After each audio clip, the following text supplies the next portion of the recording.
What's going on, everyone? My name is Johnny Bandon and I'm your CCNA instructor for this CCNA video series. In this video, we're going to go over our second video of configuring NAT, but this time we're doing PAT, right? The big kahuna, the one that we all need to know for our real world environments. So let's go ahead and get started.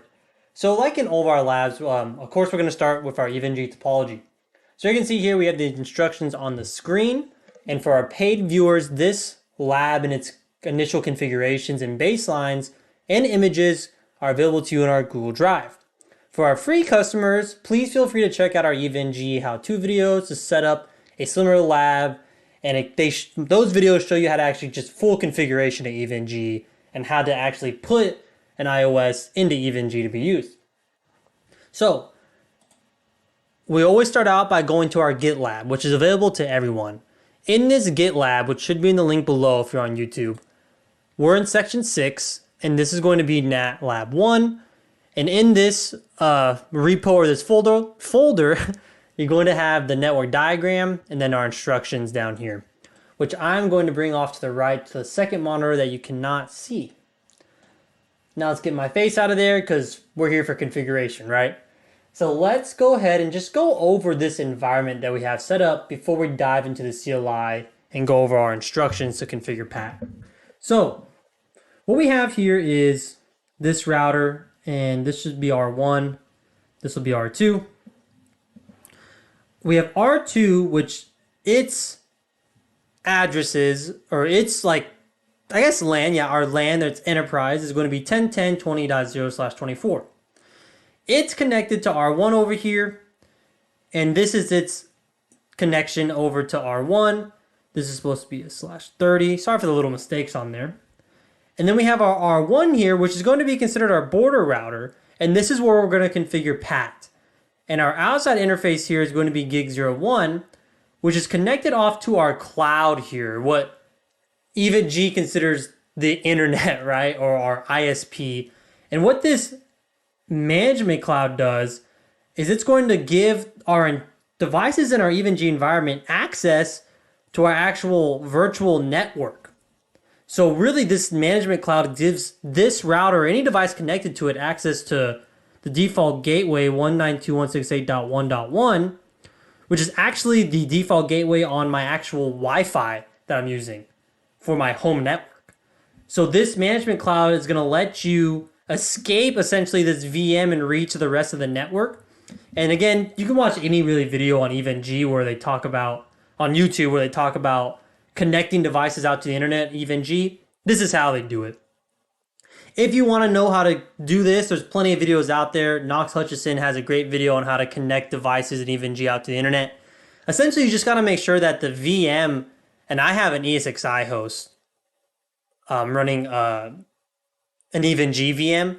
You just got to make sure that that VM network is in promiscuous mode, which essentially means allowing these IP addresses to escape, right? So now that we kind of got the lay of the land, so these two routers are participating in OSPF. It has a default route out this way, and then this has a default route out.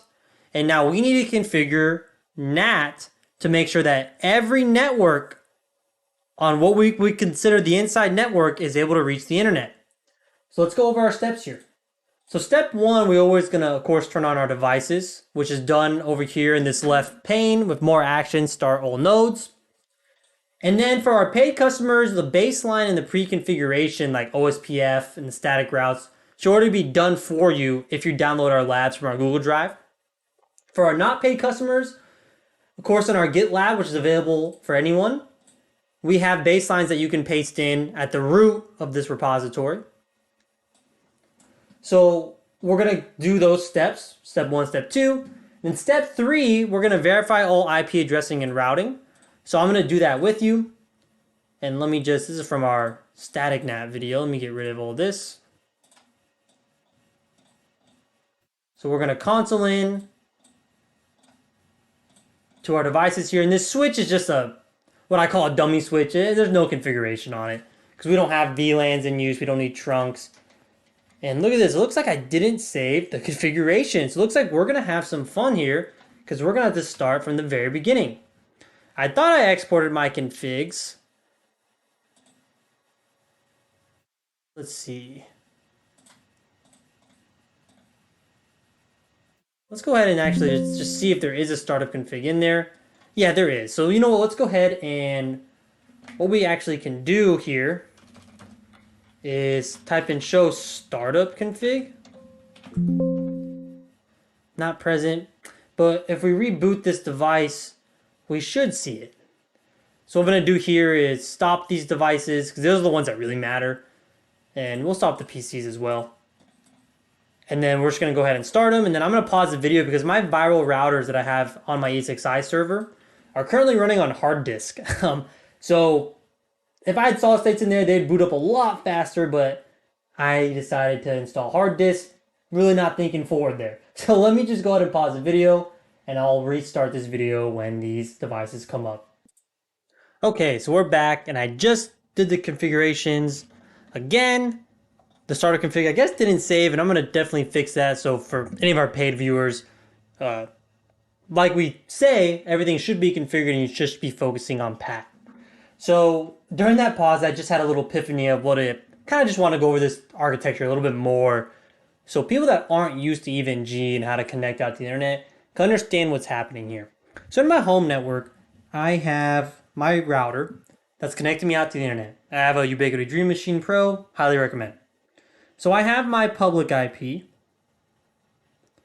which is out to my ISP. I really don't know it. And then I have my inside network, which is my private IP addresses, which I have as a 192.168.1.0/24. And connected to my router, I have an ESXi server. And that ESXi server has an IP address of 192.168.1.100. And then I deployed an EVE-NG VM in here, which has the IP address of 192.168.1.150.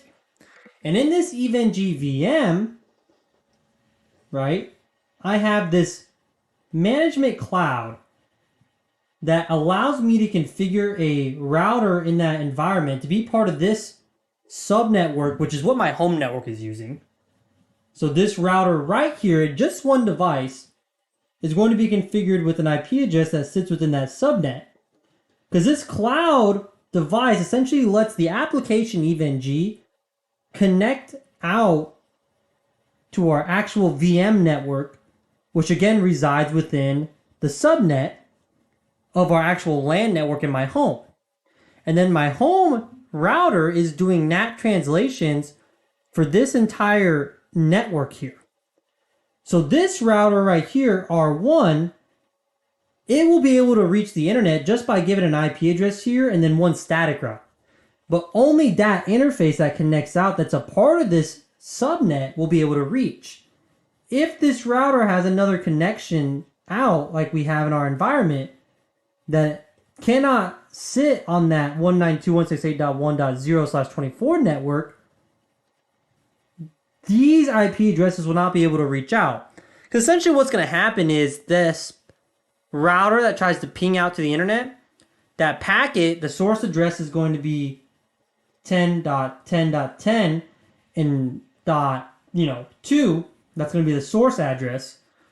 When the router, my home router actually receives that, it's going to be like, I have no idea where this came from. I'm just going to drop. I don't know that network. So what we need to do is perform NAT or PAT on that interface right there connected to our management cloud in EVE-NG. That's going to convert all the networks that sit behind it, our inside network, into our inside global address, which this router does know how to communicate with because it's part of its home network. And then it's going to get natted again, like up here, which is pretty cool. Kind of like a double natted. So now that we kind of got that architecture out of the way, let's go ahead and jump right into the configuration. So step 3 is where we left off on, is verify all IP addressing and routing. So let's just do that. So I just want to show you guys what I have here. So on R1, which is connected to our management cloud, look at our IP interface brief. There's our outside address. Again, part of my home network's IP network. And then we have our inside, which is connected off to R2. and that's going to be the subnetwork between R1 and R2. And then for routing, what we're going to have is one default route out towards that NAT cloud, which again is the default gateway on my home network. And then we just configured OSPF and gave it a /0 network statement. So I mean, any IP address, right? And then this command default information originate is going to advertise downstream of R1 to its OSPF neighbors that it's the default route out. So what we mean by that is here in R2, if we look at show IP route, we have a default route that we're learning actually from via OSPF from our upstream neighbor R1. You can see here this code E2 means it's actually an external type 2, because essentially what I'm doing is redistributing this static default route into OSPF to let my downstream neighbors know that I'm the default route out for any IP address that isn't specified further in the routing table. So pretty cool. And if we just take a look here, we have two subnetworks that are going to need to be part of our inside addressing. So now that we've verified OIP addressing and routing, let's do some tests. So from R1, and I'm going to perform a Wireshark capture here on gig 01. On R1, we're going to ping Google. Remember, this is a router that's virtualized inside a sandbox, even G, that's a VM on E6i host that is a part of my home network. So pretty cool that, we have this technology available to us to actually reach out to the internet from our home labs. And we're good to go. So if we look at that ping, again, the source address is going to be that inside global address, the one that's already part of that network that can reach the internet. So nothing special there, right? But if we do that ping and we actually source it from gig 00, which is going to be that 10.10.10 address, which is part of our inside network, get a big fat goose egg.